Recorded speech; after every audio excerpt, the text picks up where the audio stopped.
The words and pictures sort of happen at the same time. The way I start a book is I start with, well, first of all, I have an idea for the story.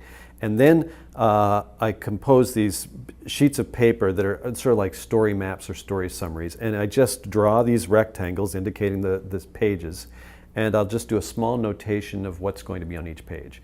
So like in the circus ship, it'll say, ship coming through fog. And just small descriptions. And at the same time, sometimes in these little squares, and really they're tiny little squares, I will maybe do a tiny little thumbnail sketch to sort of indicate what's going to happen on that page.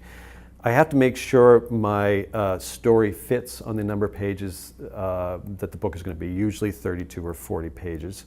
And I have to make sure, you know, the characters are introduced and the conflict and the climax, and it's my stories are pretty traditionally structured, but I just have to make sure the pacing works well in the pages, and that you know, it gets exciting when it's supposed to get exciting, and come to a nice conclusion at the end. So once I finish that story summary, then I actually write the story, and since all the books I've written so far in rhyme, I can't actually sit down and write from page one to the end in rhyme, because occasionally you get these rhymes that pop into your head that'll work for this story, but it may not be, you know, chronologically where you are in writing the story. So you may get a rhyme that works in the end of the book, and then you get a rhyme that works in the beginning of the book. So you have all these little, it's a very strange way to work, but I have all these little scraps of paper gathered on my desk, and then at the end, it all sort of comes together as a puzzle and piecing it together.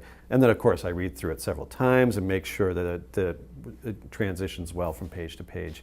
After the story is all written and everything seems to be in place, then I sketch the pages. And the sketching process actually probably takes the longest amount of time, because I sketch each page to try to make it as dynamic and as exciting as possible.